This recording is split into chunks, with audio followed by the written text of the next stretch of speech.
Commander Alan Wright stood tall in his blue uniform. The large round room made him feel small. 50 alien faces looked down at him from high seats that formed a circle. Some had many eyes. Others had skin that changed colors. All of them looked serious. "The Council has made its decision," said the leader, a tall being with gray skin and 4 arms. "Earth is classified as a pre-emergent civilization." Alan felt his heart sink. This was bad news. 5 years ago, humans had built their first faster-than-light ship. They had met aliens. They had asked to join the Galactic Alliance. And now they were being told no.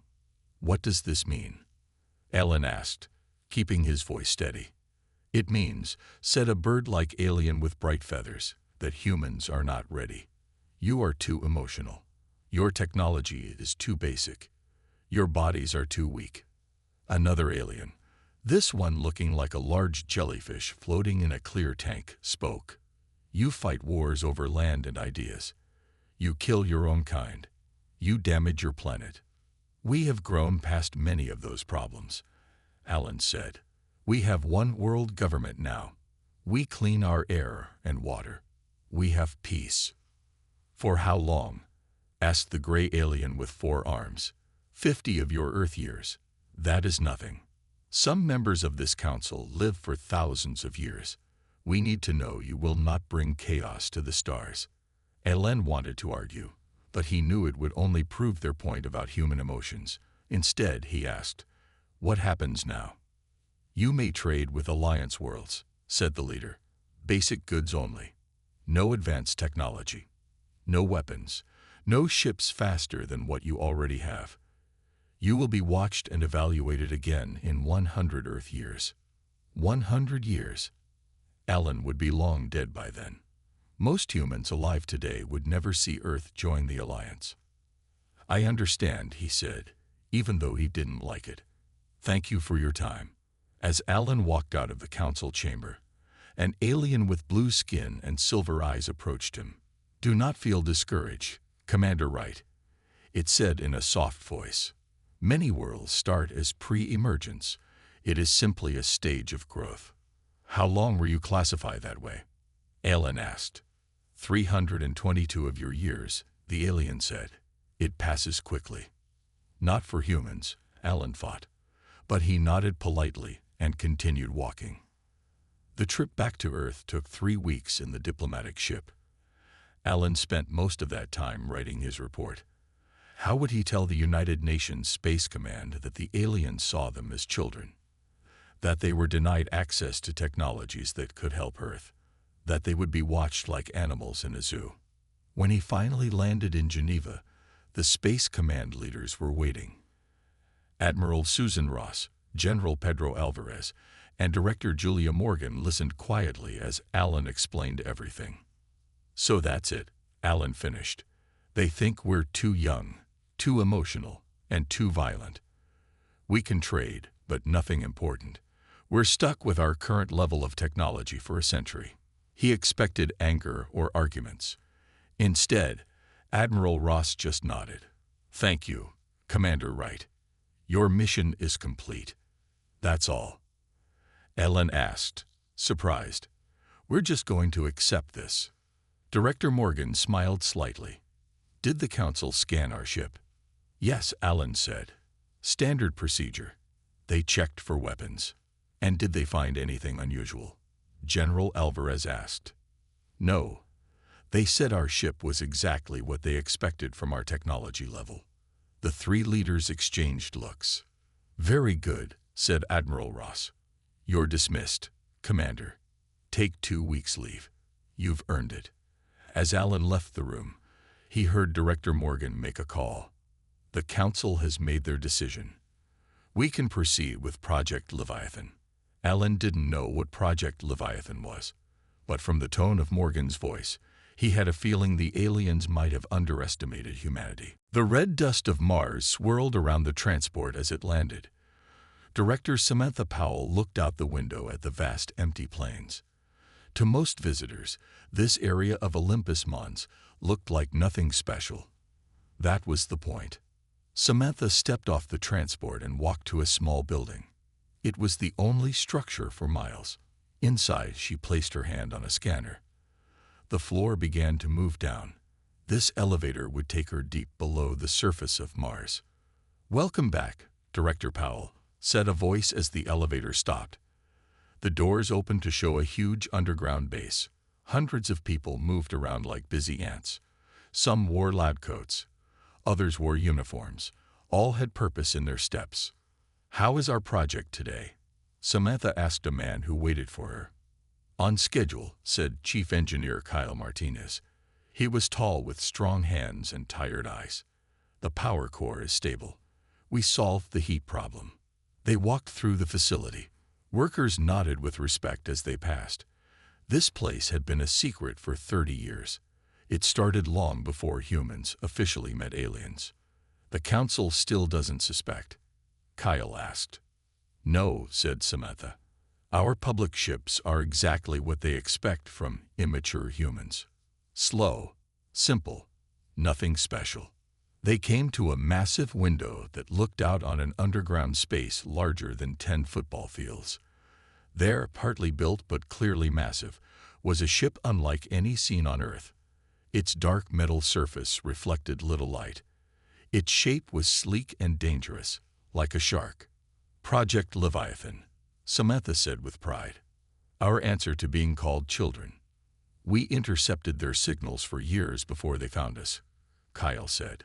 "They think we stumbled onto faster-than-light travel by accident 5 years ago." Samantha smiled. "They don't know we've been studying their technology for decades, or that we found a better way to travel through space."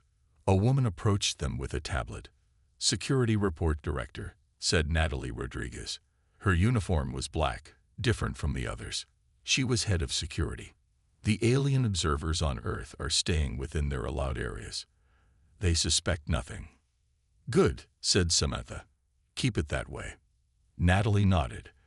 "The hardest part is keeping our best scientists visible, but not too productive.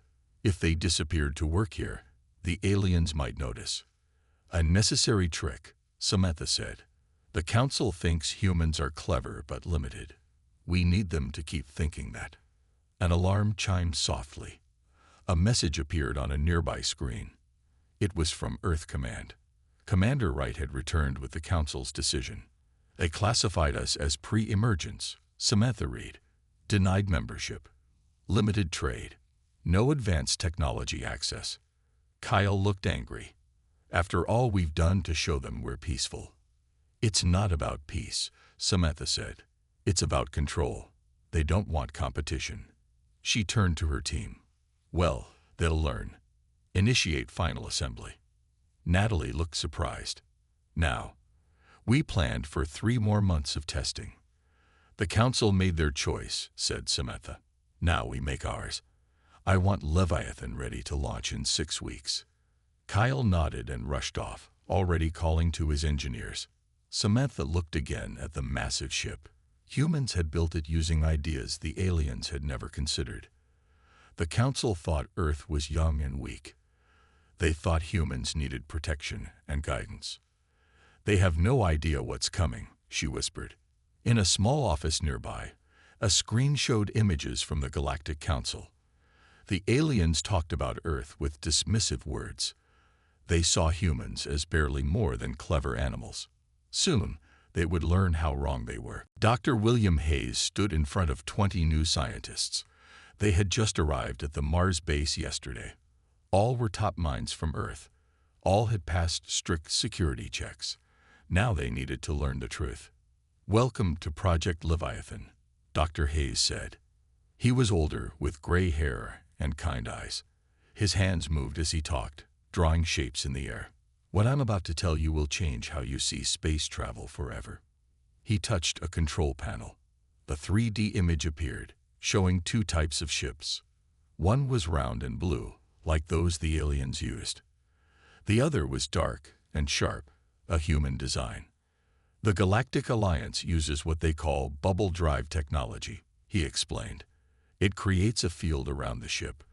This field pushes against space itself to move faster than light. A young woman raised her hand. That's what we were taught aliens use. It's safe and reliable. Yes, Dr. Hayes nodded, but also slow and uses huge amounts of energy. The Alliance has used this same basic system for 10,000 years. They've made it better, but never tried something completely new. He pointed to the human ship model. We tried something different. We don't push against space. We fold it. The 3D image changed to show space bending like paper. The human ship disappeared from one spot and appeared in another. Dimensional folding, Dr. Hayes continued. The Alliance knows the theory but believes it's too dangerous to use. They say the math is too complex, the energy requirements too high, the risks too great. And they're wrong, asked a man in the front row. They'd been wrong before, Dr. Hayes said. Remember, they thought Earth just discovered faster than light travel 5 years ago. They don't know we intercepted their communications decades ago. They don't know we've been studying their science in secret. He walked to a large machine in the center of the room. It was the size of a car, with glowing parts and many wires. This is a core simulator, he said, a small version of what powers Leviathan. The Alliance uses special crystals to power their ships, harvested from specific planets. We created our own power source. Dr. Hayes turned on the machine. It hummed softly. Numbers appeared on a screen, growing larger. The Alliance believes it's impossible to fold space safely. They tried and failed. But they think in straight lines. Humans think in curves and angles. We found another way. The numbers on the screen kept growing. The new scientists looked amazed. These energy readings, one whispered. They're beyond anything in Alliance ships. Exactly, Dr. Hayes smiled. They dismiss us as primitive. They say we use trial and error instead of proper science. But while they perfect old ideas, we create new ones. He showed more images. The human ship folding space, moving impossible distances in seconds. Alliance ships can travel maybe 30 light years in a day. Good for trade and exploration. Our system. We could cross the entire galaxy in weeks. Perfect for defense, or reaching places no one has gone before. One scientist looked worried. If the Alliance finds out. They won't, Dr. Hayes said firmly. Not until we're ready to show them. They have observers on Earth, watching our primitive space program. Meanwhile, we build the future here on Mars. He turned off the simulator. The room felt different now, charged with possibility. The Alliance thinks humans are too emotional, too unpredictable. They might be right. But those traits also make us creative. We take risks. We try new paths. And sometimes we discover things they missed for thousands of years. Dr. Hayes looked at each new face. In the coming weeks, you'll help complete Leviathan. You'll push the boundaries of science. And when we're done, the galaxy will never be the same. 6 months passed. Project Leviathan moved forward quickly. The ship was almost ready. Then everything changed. Admiral Eleanor Chen was working late in her office at Earth Command when the alarm sounded. Red lights flashed. Her screen showed urgent messages from across space. Report, she demanded as her staff rushed in. Multiple attacks, Admiral, said a young officer. The Vraxian Empire has returned. They're attacking Alliance worlds. Eleanor stood up straight. The Vraxians? They were supposed to be extinct. Gone for 1,000 years. They're very much alive, the officer said. And they have new weapons. Alliance shields don't stop them. 20 colonies have been hit. Thousands dead. Eleanor watched the incoming reports with a grim face. The Vraxians were known in old Alliance records as violent conquerors. Now they were back, stronger than ever. Where is the Alliance fleet? She asked. Destroyed or scattered? The Vraxians came through some unknown space route. The Alliance wasn't prepared. A message appeared on her screen. A ship was approaching Earth. An Alliance diplomatic vessel requesting emergency landing. 2 hours later, Eleanor sat across from 3 alien representatives in a secure room deep under Geneva. They looked tired and afraid. "The Vraxian forces have destroyed our main fleet," said the tallest alien, a being with 6 eyes and green skin. "They're moving through Alliance space quickly. Nothing stops them." "How did this happen?" Eleanor asked. "Your technology is far beyond what the Vraxians had when they disappeared." The aliens looked at each other. "They have new shields," said one with blue fur, "and weapons we've never seen. They can disable our ships instantly." "Why come to Earth?" Eleanor asked. "We're just a pre-emergence civilization, remember? Too immature to help." The green alien bowed its head. "We need safe places for refugees." And it hesitated. "And what?" Eleanor pressed. "Any ships you can spare," said the third alien, small with silver scales, "for evacuation. We know your vessels are simple, but they might help save lives." Eleanor looked at them for a long moment. These powerful aliens who had looked down on humans now needed their help. She picked up a secure phone and made a call. "This is Admiral Chen. Operation Thunderbolt is authorized. Prepare Leviathan for immediate deployment." She put down the phone and faced the aliens. "Representatives, please come with me. We're going to Mars." The aliens looked confused. "Mars? Your colony? Why?" "To show you something," Eleanor said. "Something that might save the Alliance." The trip to Mars took only hours in Earth's fastest ship. The aliens were surprised by its speed. They had thought human ships were much slower. "This doesn't match our reports on your technology," the blue alien said. "No," Eleanor agreed. "It doesn't." They landed near Olympus Mons. The aliens saw nothing but dust and rocks. Eleanor led them to the small building and inside to the elevator. "What is this place?" asked the green alien. "The truth," Eleanor said as the elevator descended. The doors opened to show the massive underground base. The aliens stepped out, eyes wide with shock. Hundreds of humans worked on screens and machines far more advanced than Earth was supposed to have. "You've been hiding your true technology," the silver alien whispered. "Yes," Eleanor said.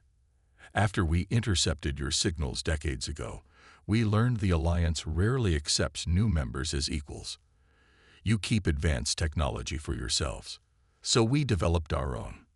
She led them to the massive window overlooking the construction bay.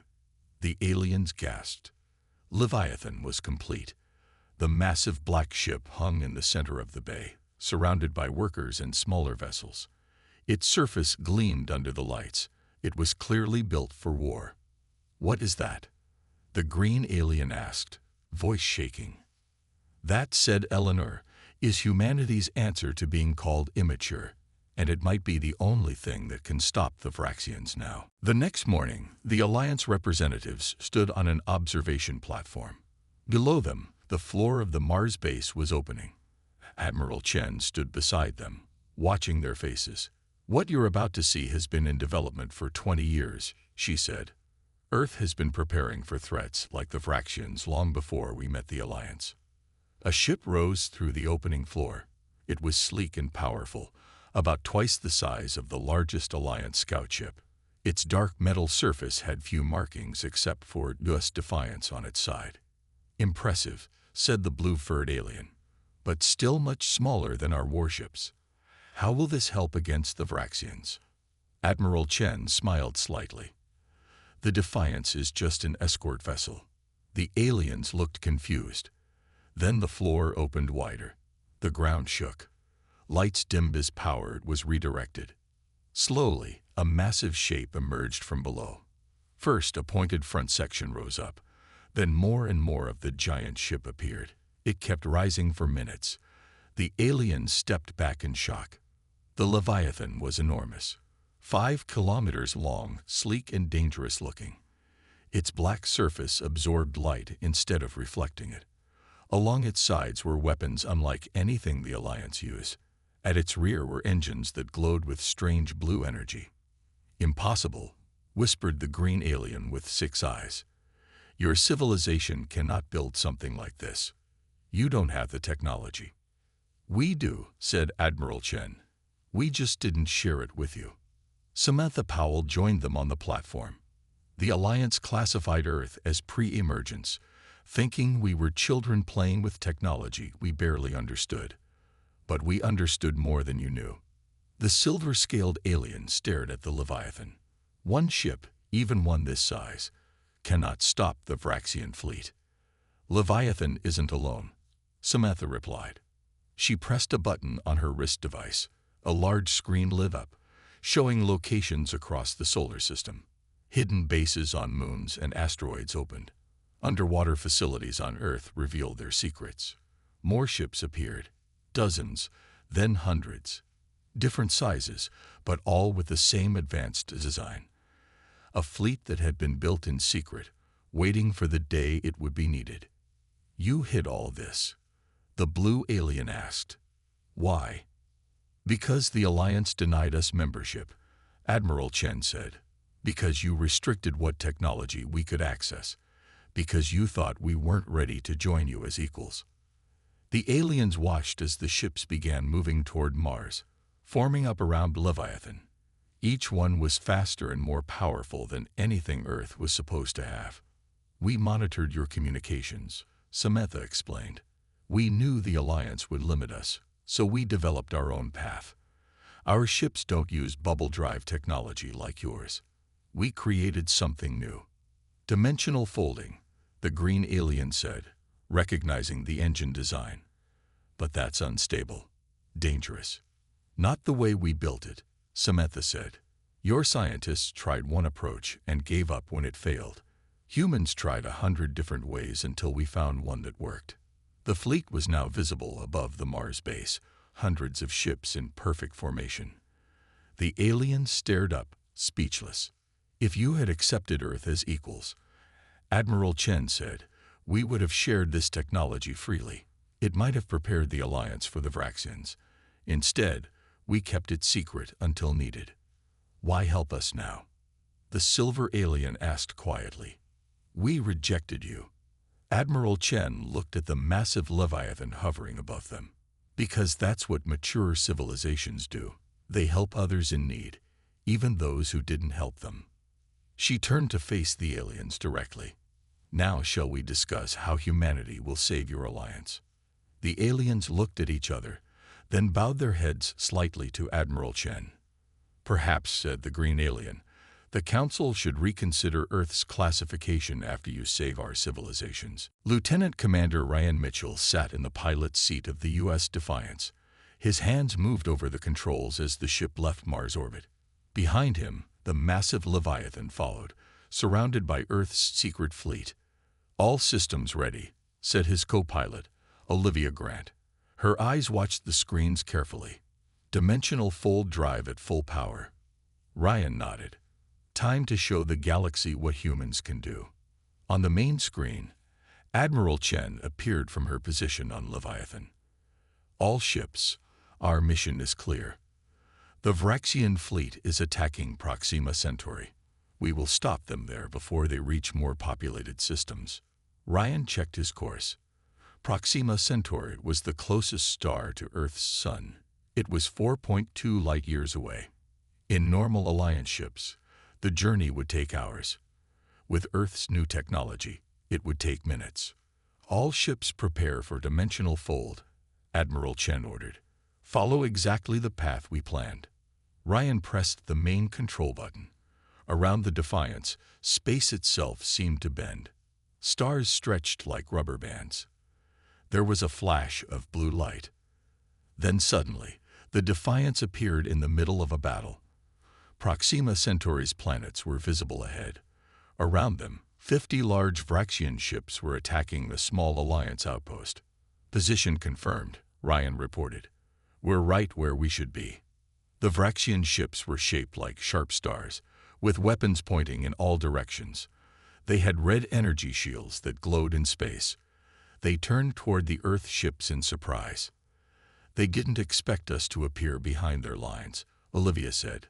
More flashes of light appeared as Earth's fleet arrived. The huge Leviathan materialized directly above the largest Vraxian ship. Attack Pattern Alpha, came the order from Admiral Chen. Show them what we can do. Ryan pushed his ship forward. The Defiance moved in a way no Alliance ship could. It turned at impossible angles, spinning and diving between enemy vessels. The Vraxians fired, but couldn't hit the fast-moving Earth ship. Other human vessels joined the attack.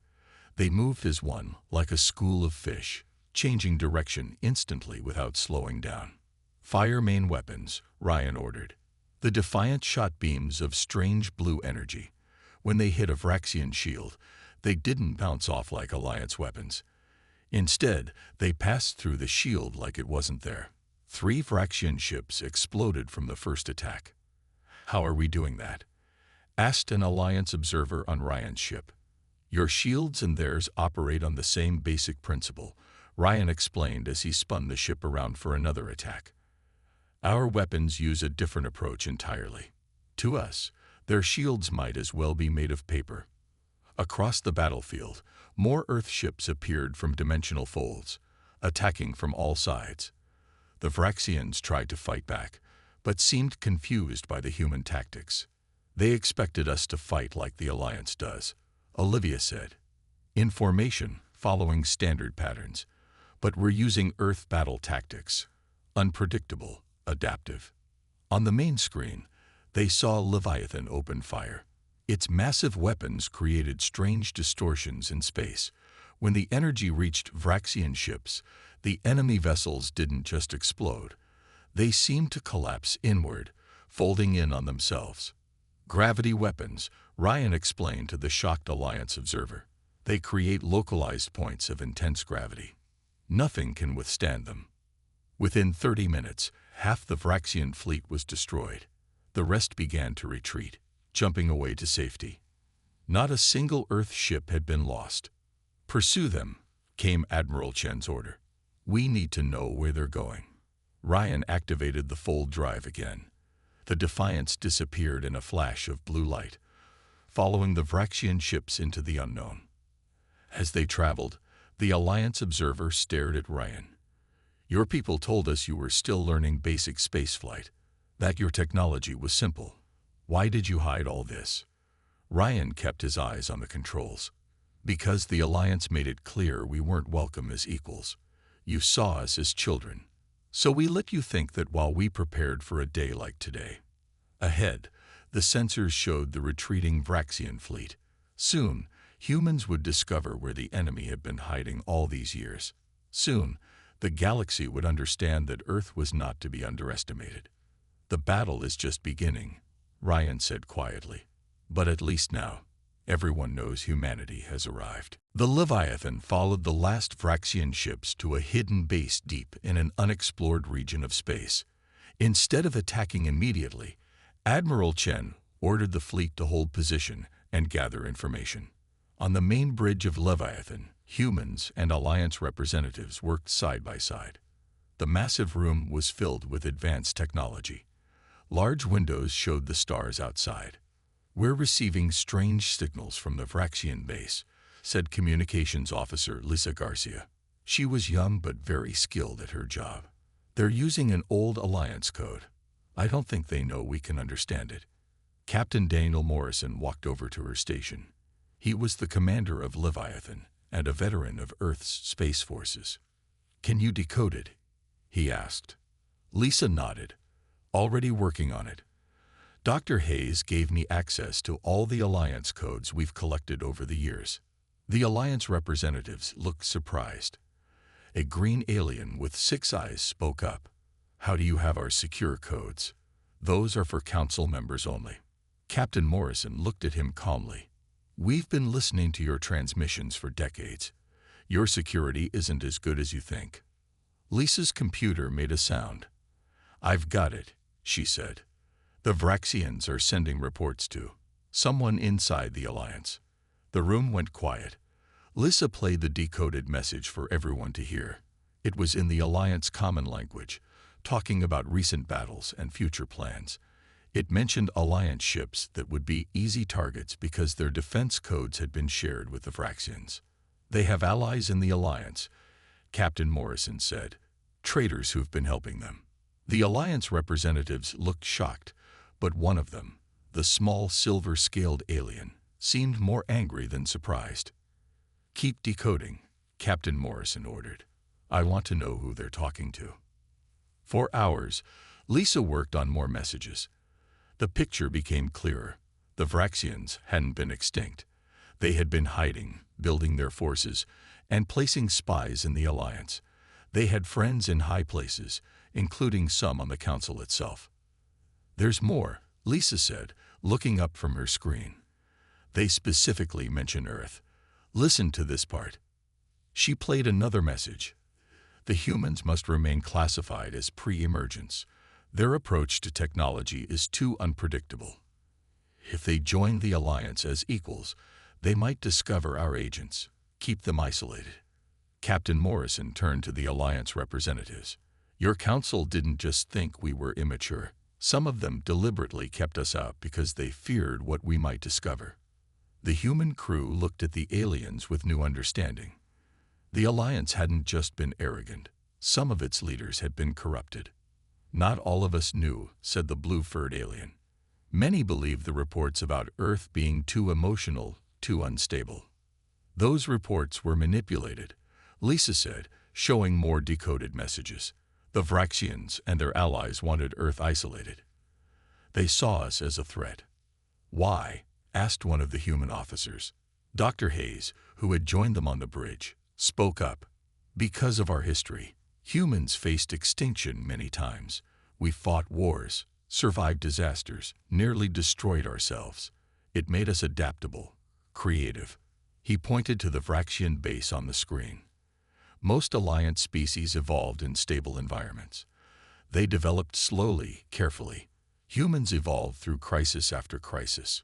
We think differently, solve problems differently. And that scared them, Captain Morrison finished. Our unpredictability, our willingness to try new approaches when old ones fail. Lisa's computer chimed again. I've identified some of their Alliance contacts, she said, including 3 current council members. She put the names on the main screen. Captain Morrison turned to the Alliance representatives. One of them is on your team, he said quietly. All eyes turned to the silver-scaled alien, who suddenly looked very nervous. Is it true? Asked the blue-furred alien. The silver alien didn't answer. Instead, it reached for a hidden weapon. But before it could use it, security guards grabbed it. Why? Asked the green alien with 6 eyes. Why betray the Alliance? The Alliance is weak, hissed the silver alien. Too focused on peace and cooperation. The Vraxians understand power. Together, we would rule the galaxy better. Captain Morrison ordered the traitor taken away. Then he faced the loyal Alliance representatives. Now you know the truth, he said. Parts of your council are corrupted. That's how the Vraxians knew where to attack. That's why Earth was kept isolated. The aliens looked troubled by this revelation, but there was no time to dwell on it. Another message came in. More Vraxian ships were on the move, heading toward populated Alliance worlds. We should return to the fleet, Captain Morrison said. We have battles ahead. And after that, a lot of cleaning up to do in the Alliance leadership. 1 year later, Commander Alan Wright stood again before the Galactic Council. The room was the same large circle with high seats, but much else had changed. Many council members were new. The old ones had been removed after being found to work with the Vraxians. The silver-scaled traitor and others faced justice for their crimes. The Vraxians themselves had been defeated, not destroyed, but pushed back to their home systems, where they could no longer threaten others. Earth's fleet had led the way, with Leviathan at the front of every major battle. Now Alan stood tall in his uniform. This time, he wasn't asking for anything. This time, he was taking his rightful seat on the council. Commander Wright, said the head council member, a tall blue being with 4 arms, Earth is now officially recognized as a full member of the Alliance. The classification system that once labeled you as pre-emergence has been abolished. Ellen nodded. Thank you. Earth is pleased to join as equals. More than equals in some ways, said another council member. Your technology has changed everything. This was true. Earth ships now protected major alliance worlds. The dimensional fold drive was being carefully shared with trusted allies. Director Samantha Powell oversaw the technology transfer program herself, making sure no species received advances they weren't ready to handle safely. The old council was wrong about humans, the blue leader continued. We mistook your different path for immaturity. We failed to see that facing hardship had made your species stronger, more creative. After the ceremony, Alan walked through the halls of the council building. Many aliens nodded with respect as he passed. A year ago, they would have ignored him or looked down on him. But a young human ensign approached him. Sir, may I ask you something? Of course, Alan said. Was it right what we did? Hiding our true technology. Letting the Alliance think we were less advanced than we really were. Alan thought for a moment. It was a good question. Earth had deceived the Alliance for years. Was that the action of a mature civilization? We didn't build Leviathan to conquer the stars, Alan said finally. We built it because we understood something the Alliance had forgotten. Peace isn't kept by assuming everyone has good intentions. Peace is kept by being prepared for those who don't. They walked together through a large window area that showed the stars outside. The old council wanted us to develop exactly like they did, at the pace they approved. Alan continued. They couldn't accept that humans might find different solutions, better solutions in some cases. The ensign nodded slowly. And now? Now we help rebuild. We share what we know, carefully. We learn what they can teach us. Most importantly, we work together as true partners. In the distance, Earth ships flew alongside Alliance vessels. They looked different, but moved in coordination, protecting the same worlds. The Vraxians almost won because the Alliance became too comfortable, too set in their ways, Alan said. Humanity's gift to the galaxy isn't just our technology. It's our perspective, our willingness to try new approaches, our ability to prepare for the worst while still hoping for the best.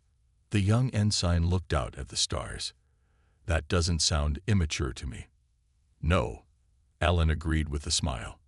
That sounds like wisdom, hard-earned wisdom.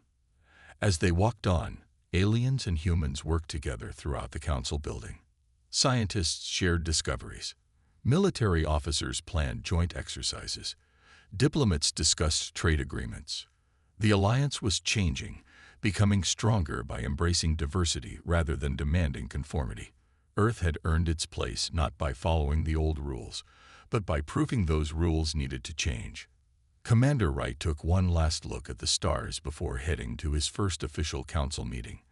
The galaxy was vast, with many dangers still unknown. But for the first time, he felt the Alliance might be truly ready to face whatever came next.